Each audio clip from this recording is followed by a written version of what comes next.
Welcome, this is Jim, host of the Faith Influencer podcast, where we're going to dive into discussions on faith's role in everyday life, from navigating blended families to overcoming challenges. I'm a husband, a father, a Bible teacher, an advocate for applying faith to everyday life. So tune in as I share personal stories, valuable insights, and practical wisdom. Welcome back to Faith Influencer. This is Jim Cunningham. If you ever felt like you're walking on eggshells in your own house, then you may be a part of a blended family. Someone said, there are things that I feel being in a blended family that I can't talk to anyone about. And why is that? Because when you're in a blended family, you experience things that sound and feel so out of place and angry and wrong that you wouldn't tell anyone until you tune into this broadcast. This faith influencer is going to talk about everything. So that's what's so freeing about this, is that all the stuff that you and I thought and felt was so wrong is actually so normal in a blended family. So welcome to this episode, and I think it will help you realize that much of what you're feeling isn't failure. It's part of your understanding of where you are in a blended family. So no one prepares you for the emotional pressure. It's like a pressure cooker that comes with being in a blended family. That's why we do this podcast. So I want to talk about that today. Hopefully relieve you from some guilt that you're experiencing because of some of the things that you feel and that you think. So let's talk about pressure. Let's just talk about that pressure cooker. Whatever role you're playing in your blended family, especially if you're the step parent. Let's talk about the things you could never talk about. So, what are the things that helped those of us who now have successfully blended our family? Here's one of the first things that helped me. I'm going to say smart enough that when I 16 years ago began a blended family, that I spent some time with a Christian counselor named Lanny. If you go back to earlier podcasts, I've talked about Lanny a lot. And I already, even newly into this blended family, was feeling things and thinking things that I thought, where is this coming from? And so when I sat down with Lanny, who happened to be an expert with blended families, he pulled out a big whiteboard and he started writing down on this whiteboard things that were on my plate as a step parent in this new blended family. And everything that he wrote down, I was thinking, exactly. How do you know I'm feeling that? Well, it was because it was normal. So that's what I want to do today. I'm going to help you by, if you would visualize me writing these things on the whiteboard, fulfilling Lanny's role that he played in my life to help you realize it's all normal. So let's talk about pressure. Let's talk about the pressure cooker of the blended family. So here we go. These are some of the initial pressures you're going to experience. Pressure to love everybody instantly. Pressure to love them like you love your own kids. Never going to happen. Occasionally on this podcast, I will have someone respond, and I love all of your responses. But occasionally on this podcast, someone will respond and say to me, you're absolutely wrong. I love my stepkids just as much as I love my biological kids, and I have from day one. Well, good for you, and I hope that's true, but if it's true of you, you're the only one, or at least you're part of a very few, because that's not the case with the most of us. So if you're listening and saying, I didn't love my stepkids like I love my own kids right off the bat, well, you're the normal one. This is normally how we all go through. So get rid of that pressure that you have to love everybody the same right at the beginning. You're not. Here's the other one. We talked about this a lot. There's that pressure that we have to all be the disciplinarians of everyone. No, it doesn't work that way either. Get rid of that guilt. You are going to discipline your biological kids. Your spouse is going to discipline their biological kids. Yes, come to an agreement of what your values are so you're consistent with everybody. Don't ever let it be where someone gets away with something, but their kids don't get away with. No, you got to have some consistency, but you each discipline your own biological children. So get rid of that pressure. Here's another one. I felt this one big time. It was the pressure to act like a real family right when you joined together. I get that. You want it to be like it used to be maybe in your first marriage when you had children and you did all of these things together as a family that were pretty normal. Now you have a blended family and you have stepchildren and you want to act like a real family, and that's the pressure that you feel. You know what? The truth is that carry on with family things, create traditions, but it's not going to feel, for most of us, it's not going to feel like a real family in the beginning. It will as you develop relationship, but in the beginning, it's not. We check that pressure off the list. Um, Here's another one. I didn't feel this one, but many of you do. Pressure not to upset the ex spouse. I mean, you still feel the pull of the ex spouse because you share children together. And so you want to walk on eggshells not to upset them as well. That's a pressure that's pretty normal, but that's not what I want you to worry about in your new family. We're not going to allow the ex to have the same pull over our life and manipulation and all of that they did before. Check that pressure off. Here's another one. I felt this one. Tell me if you have. The pressure to keep your new spouse happy. Well, that's a misnomer in the first place. It's not your job to make your spouse happy. If you entered a marriage where it's up to you, their happiness is up to you, you should have thought about that before you married, because that is not the case, never will be the case. It's not your responsibility to make your spouse happy. Hopefully, you have enough security in yourself and they in themselves to have happiness on their own, and it's not dependent upon you. So the idea that you got to make them happy, check that pressure off. Here's the next one. Big one, big one, maybe the biggest pressure, the pressure to protect your biological children.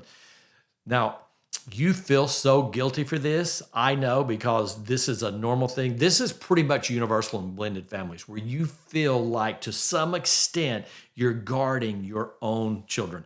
Now, I want you to comment, because I've talked about this before, and all of you are going to say something about it if you wanted to. You're going to put something because in the comments, because you felt this. You felt like you had like a mother hen, or what, you've had to gather your children and make sure that they're safe in this new environment, or make sure they're not mistreated by your new spouse, or make sure they're not mistreated by their new siblings, all of that. There's that pressure. Well, let me tell you, that's all normal as well. You're going to feel that. It's not wrong. You say, I don't know that I should be thinking these kinds of, no, you're going to think those kinds of things. It's a part of the process. Okay. Now hang with me. So blended families don't collapse because they don't care. They collapse because they're carrying too much. Let me say that again. Blended families don't collapse because they don't care. They collapse because they're carrying too much.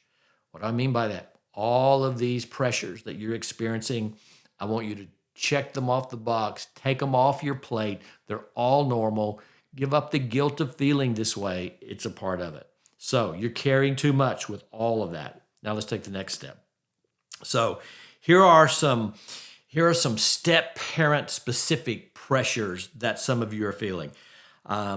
You're wanting respect, but you don't have any history. This is a little bit like the last podcast we talked about that we got a multitude of responses from, but I'm saying it in a different way today.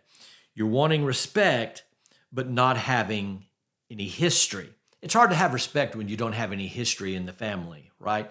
Now, there's a built-in respect, and hopefully, let me say it this way. With my children, when I remarried, we had his, hers, and now we have ours, and he's getting ready to be 16 years old. When we blended our family together, there was one thing for sure. My children didn't have to look at my new wife and think, okay, there's my new mother. No, they still had their mother. They still had that relationship. There was no challenge in that arena at all. But I promise you one thing, even though I was their disciplinarian, they were going to show respect. That's just a value that we entered into our family. It was a value that my wife and I agreed on. They're going to show respect. Even though my wife was not their disciplinarian and I wasn't the disciplinarian of her children, there was a non-negotiable called respect. So You don't have history yet and relationship yet to where they want to treat you like a parent. That's okay, but they will show respect. Make sure of that. Um, here's another one. Um, Loving your new spouse but struggling with their child. Love it. This is a step parent pressure. Loving your new spouse but struggling with their child. Probably the area that this comes in that I see most in counseling is you don't like the way their child treats them. You want to say to them, you can't talk to your mother that way, or you can't treat your dad that way. You want to talk to your stepchild and straighten them out because of how they're treating their own biological parent. That's something you do behind closed doors with your spouse.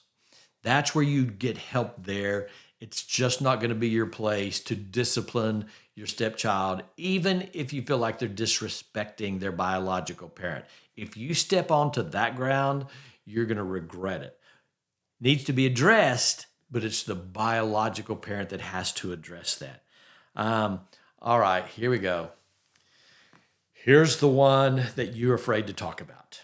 Here's the big one. Here's the eggshells. Here's the one that I've been waiting to say to you. Blended families really find themselves in division because the step parent so often feels like a guest in their own house. Let me say it this way. How often have you felt like an outsider in your own house with your new family? Like you were the outsider. Especially those of you who married someone who had children and you didn't have children. You don't have any children and now you have stepchildren. So now you have a whole household that existed before you, and they still exist, and you've been added to that household and you feel like an outsider. But who can you tell? Who do you express that to? You go to your new spouse and say, you know what? I feel like an outsider here. I feel like this is, well, they're going to get defensive unless they're just mature. They're going to get defensive, but that's the big one. I felt like that for a while because my children were older and not at home as much as her children. I felt like everything was revolving around that part of the family. And I felt like for a while, you don't have a say so. You can't say that we're going to do this, we're going to do that. It was maybe your stepchildren who were making some of those decisions, your new spouse was making some of those decisions, but you were an outsider in your new house. So let me help you with that. So the step parent often feels like a guest with responsibility and no authority. Now, I'm not going to spend any time here because we talked about this last time, but I want to say it again. How often have you felt like you're a guest in your own house, one, and you had responsibility in the household, but you had no authority? You had no decision-making ability in your new house. This is part of the pressure of a blended family. I was talking to someone earlier about these very things, and they said, I have a solution. And I said, what's your solution? And he said, the solution is just don't ever remarry. Well, I don't know if that's a solution, but I understand with all the pressures that come with a blended family, why you think that. But can I be a little vulnerable with you with the first thing that happened in my new blended family that made me think, ooh, did I make the right decision? It's snowing outside. I mean, one of those unusual snows in Oklahoma. Everything's covered in snow. It's Christmas Eve. Been married for a short time, remarried. She had two younger children. They were with their dad. You know that when you're raising your kids, one of the greatest moments of every year is that Christmas morning when your children are so excited about it being Christmas and all that comes with that. So here we are, Christmas Eve. It's just me and my wife at the time. My children who are older aren't there at that particular time. So we have a good evening. We wake up Christmas morning and she's in full full-fledged panic mode. She is like I hadn't seen her. Do you know why? Because she woke up and she didn't realize how it was going to hit her not to wake up with her children on Christmas morning. And she couldn't handle it. So she literally said, I've got to go over to their house, to their dad's house. And I'm thinking, what? You need to go to your ex-husband's house? And there was this whole issue, and it didn't matter to her, is that she was going. So I said, I'll take you. We pull out of the driveway, and we get stuck. To make matters worse, are you following me? To make matters worse, we have to call her ex-father-in-law because he has a vehicle that can get around in the snow. So she calls him. He comes by and picks her up to take her over to the other house of her ex-husband so she could be with her children on Christmas morning. So there she goes down the street with her ex-father-in-law, and I'm now home by myself. And I walk into the living room. After I shut the door, she heads off down the street, and I'm thinking, disloyalty? I'm thinking, she chose him over me. That's where my mind went. She chose them over me. She's going over there because she's stressed, and I'm here alone. What have I done? That was our very first issue that made me really think about what did I do? So you say, well, here's what I want you to do. Throw a comment in the comments about my reaction, how I was feeling, or her reaction, right or wrong. I really want to see what you have to say about this. I'm curious if the ladies are going to say, oh, I understand why your wife felt that way, or if you guys are going to say, heck no, that shouldn't have happened. I'm real curious to see what your responses are going to be. So give me some feedback on that. Not to belabor the story, I'll get to where it ended up. It ended up where I really just said, Lord, help me think about this correctly. And really, I feel like God just spoke to me. His Spirit just spoke to me and said, this is her very first time ever being away from her kids on a Christmas morning. You need to show her grace. That's the message I felt like the Lord gave me. Settle down, Jim. This isn't about you. This isn't about her ex-husband. This has nothing to do with her ex-husband. She could care less about him. This has to do with her precious children's bright eyes on a Christmas morning that she wanted to see. And I'm like, Lord, you're right. And so I showed her grace. Now, that's what I'm asking you to do. I'm asking you that in all of these pressures in our new blended families that come with it, all these pressures that I've been talking about, show each other grace. This is new.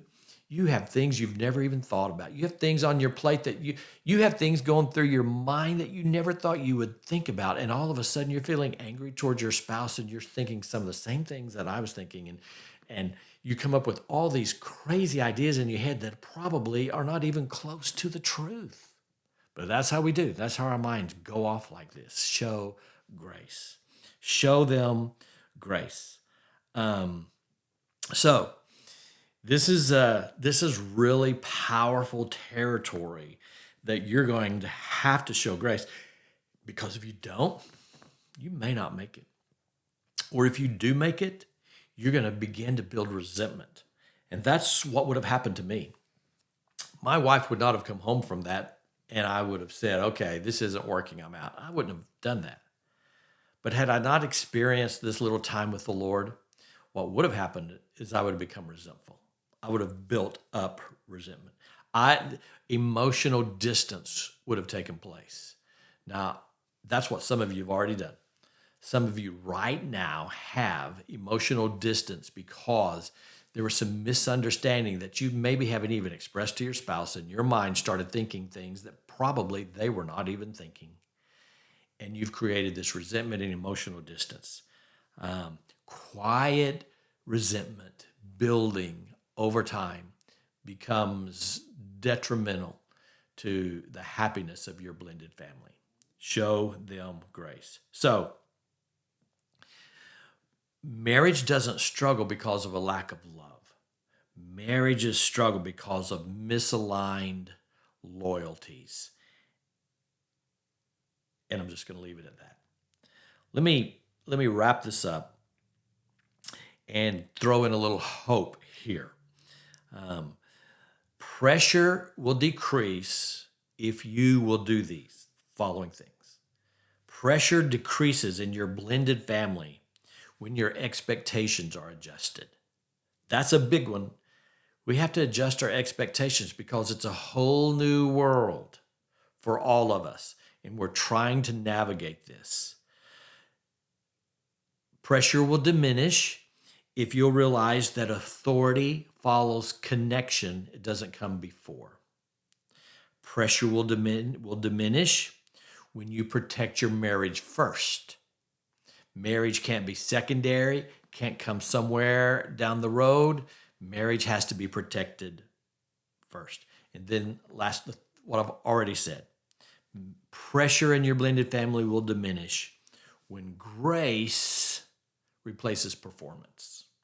When grace replaces performance. So, blended families don't need perfection. You're not going to have it. You don't need perfection. You need clarity. Now, I'm promoting something I'm doing personally. I did it last week as well on this new book that I'm writing. I've already written the book about being in the blender, the blended family. But you know why I wrote this book? I wrote this book because I lived in this same kind of pressure that I'm describing to you. And I couldn't find language for it anywhere. I couldn't find anyone describing using the type of language that I was feeling in my blended family.